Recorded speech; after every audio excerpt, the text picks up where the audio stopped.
Okay, Assalamualaikum dan salam sejahtera. Saya Muhammad Aizuddin bin Zakaria, pelajar daripada OUM Green Hill Ipoh. Pada semester kali ini, para pelajar diwajibkan mengambil subjek pengurusan projek. Di dalam subjek ini, para pelajar diwajibkan untuk membuat video, iaitu pengurusan konflik dalam pengurusan projek. Projek yang dipilih adalah berdasarkan projek pembinaan.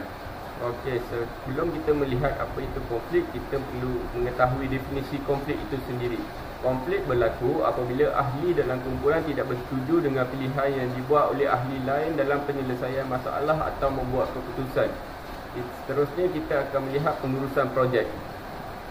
Pengurusan projek adalah melibatkan proses merancang, mengatur serta mengawal sumber-sumber syarikat bagi memenuhi objektif dan sasaran tertentu. Contoh mudah bagi konteks pembinaan adalah proses merancang, mengawal dan mengkoordinasi projek bagi memastikan ianya siap dalam masa yang telah ditetapkan. Konflik dalam konteks pengurusan projek menurut Sarjana Barat, Gardenia PD dan Siemens JEL, sebarang penyimpangan kepentingan atau objektif dan keutamaan di antara individu, kelompok atau organisasi yang tidak konsisten kepada kehendak sesuatu tugas, aktiviti atau proses. Okey, seterusnya kita akan melihat projek. Apakah yang dimaksudkan dengan projek? Terdapat 5 perkara dalam projek itu sendiri, iaitu yang pertama, tarikh masa mula dan projek itu selesai. Yang kedua, senarai tugasan.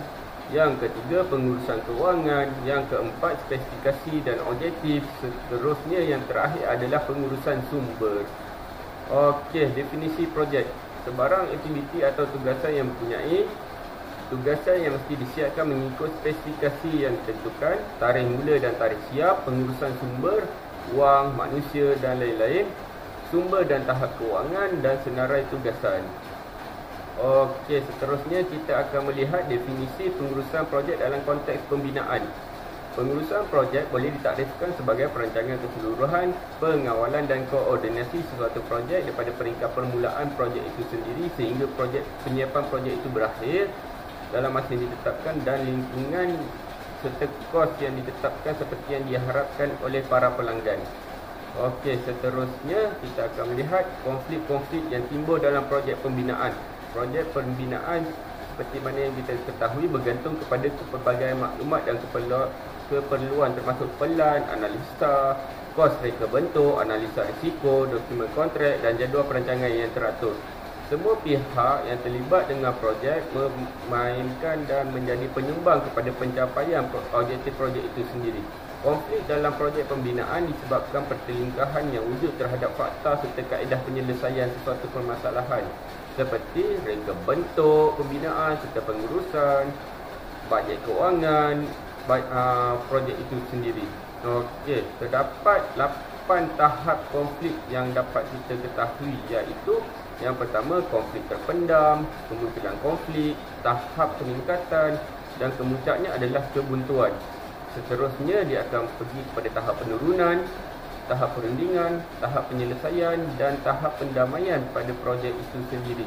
Seterusnya kita akan melihat peringkat konflik daripada pandangan Sarjana Barat, iaitu Stephen P. Robin dan Timothy A. Just 1998. Mereka mengatakan terdapat 5 peringkat pada konflik itu sendiri. Pihak yang terlibat dengan konflik dalam projek pembinaan pula adalah klien, pemaju, pengurus projek, konsultan, kontraktor dan pembekal. Seterusnya kita akan melihat kewujudan konflik dalam projek pembinaan.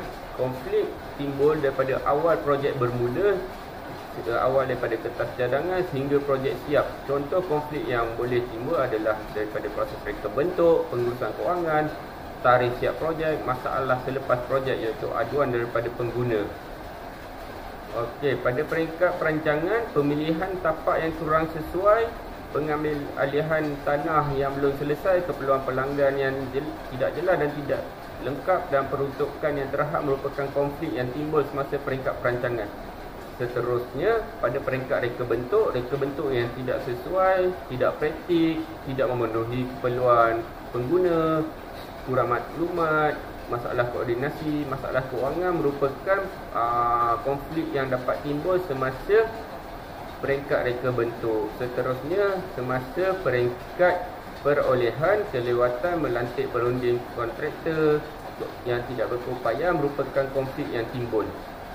Pada peringkat pembinaan merupakan peringkat kemuncak semasa konflik-konflik yang timbul dalam pembinaan, iaitu masalah tapak, lewatan mendapat kelulusan daripada pihak berkuasa tempatan, koordinasi, kontraktor lewat menerima lukisan, pelanggan lambat, memberi pengesahan, lanjutan masa iaitu EOT adalah konflik-konflik yang sering timbul di dalam peringkat pembinaan. Seterusnya, pada peringkat penyiapan dan penyerahan, kerja-kerja pembinaan yang tidak sempurna, banyak kecacatan, pembinaan diperlakukan siap walaupun ada kerja yang belum selesai, ujian dan pentauliahan belum selesai, kemudahan peralatan tidak dapat digunakan, antara konflik yang timbul.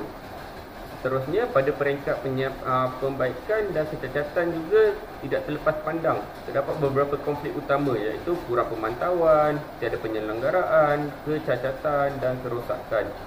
Okey. Dalam menangani konflik, saya menggariskan 5 garis panduan utama dalam menangani strategi pengurusan konflik, iaitu bentuk sikap positif terhadap konflik, wujudkan ruang untuk berkomunikasi, pentingkan ketepatan semasa berkomunikasi, buat pertimbangan yang saksama dan amalkan kaedah penyelesaian masalah.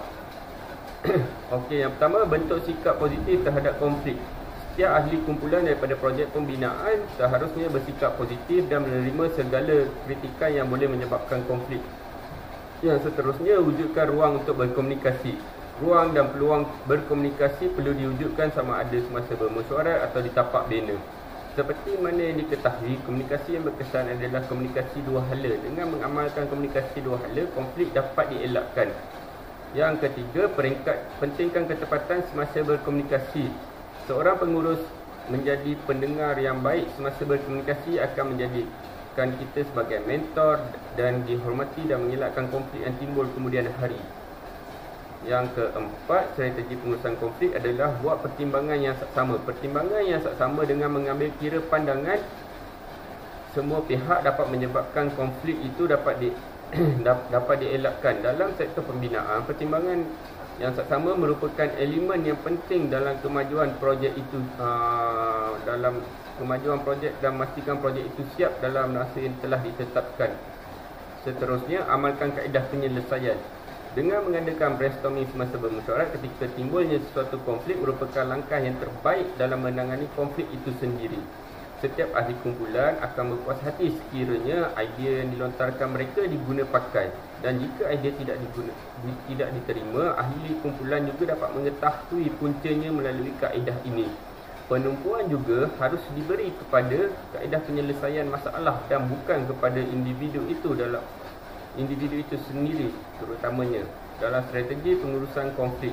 Seterusnya, kita akan melihat strategi pengurusan konflik daripada pandangan Thomas Kilman, ahli sarjana barat. Dia telah menggariskan 5 elemen penting dalam menangani pengurusan konflik, iaitu persaingan, permuafakatan, kompromi, pengelakan dan penyesuaian disarankan untuk diguna pakai bagi mencapai matlamat dalam pasukan.